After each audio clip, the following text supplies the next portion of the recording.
മര്യാദക്കാണെങ്കിൽ നിനക്ക് കൊള്ളാം, അതല്ലെങ്കിൽ നിന്റെ ഇവിടുത്തെ പണി ഞാൻ അവസാനിപ്പിക്കും. അത് കള സഹദേവ സാറേ, ഇവിടുത്തെ എസ് ഐ സുരേഷ് ബാബു സാറിനെ ഞങ്ങൾക്കും അറിയാം. ഒരു ദിവസം നിന്നെ എന്റെ കൈക്കണയും കിട്ടും, അന്ന് ഞാൻ എടുത്തോളാം.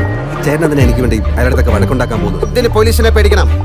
ഈ നിമിഷം വരെ നിയമവിരുദ്ധമായിട്ട് ഞാനൊന്നും ചെയ്തിട്ടില്ല, നാളെ ഒട്ട് ചെയ്യാൻ ഉദ്ദേശിക്കുന്നുമില്ല. ഈ കാറാണ് വരുൺ ഉപയോഗിച്ചിരുന്നത്, മാരുതി സെൻ KL7AA1734. ഈ കാറാണ് മുല്ലശ്ശേരി പഞ്ചായത്തിലുള്ള പാറമടയിൽ നിന്ന് കണ്ടെത്തിയത്.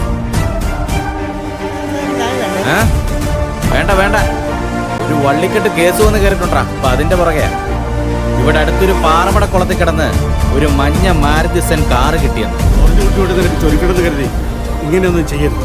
എന്റെ മാധവ സാറേ, ഇവനെന്നാ കാറും കൊണ്ട് പോകുന്നത് ഞാൻ എന്റെ കണ്ണുകൊണ്ട് കണ്ടതാണ്.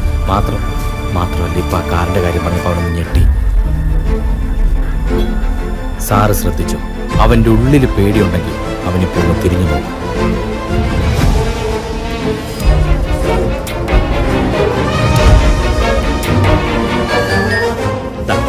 ഈ മാസം 3-ാം തീയതി ഞായറാഴ്ച രാവിലെ 7:15 ഞാൻ ഇരിട്ടിത്തറ തോമാച്ചനെ വീട്ടിൽ പാസ്പോർട്ട് വെരിഫിക്കേഷന് പോയത്. അവിടെ വെച്ചാണ് ഞാൻ ജോർജ് കുട്ടിയെ കണ്ടത്. ജോർജ് കുട്ടിയാണെന്ന് വ്യക്തമായിട്ട് കണ്ടില്ലേ?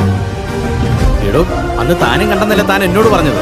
അല്ല, അത് പിന്നെ ജോർജ് കുട്ടിയല്ലേന്ന് സാറ് ചോദിച്ചപ്പോ എനിക്കൊരു സംശയം തോന്നിയിരുന്നേരാ, പക്ഷെ ഉറപ്പിച്ചു പറയാൻ എനിക്ക് സാധിക്കുന്നില്ല.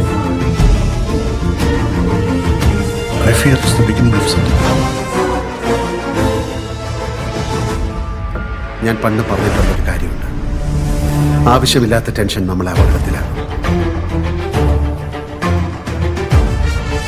80% of the cases in this country, ഈ സിസ്റ്റമിക് സപ്പോർട്ട് ഇല്ലാത്തതുകൊണ്ടാണ് ഫെയിൽ ചെയ്യുന്നത്. And that man is a classic criminal and is scot free. എല്ലാവർക്കും കഥ ഇഷ്ടമാണ്, പക്ഷെ ക്ലൈമാക്സിന് ഭയങ്കര അഭിപ്രായം. ഹീറോ കീഴടങ്ങുന്നതിൽ ആർക്കും താല്പര്യമില്ല, ഹീറോ വിജയിക്കും. ഹീറോ അകത്ത് പോയാൽ ആ കുടുംബം തകരും. അങ്ങനെയുള്ള ചോദ്യം. ഹീറോയിൻ തെറ്റല്ലേ ചെയ്യുന്നത്? അങ്ങനെ പറഞ്ഞുകൊണ്ടൊന്നും അവൻ രക്ഷപ്പെടാൻ പോണില്ല.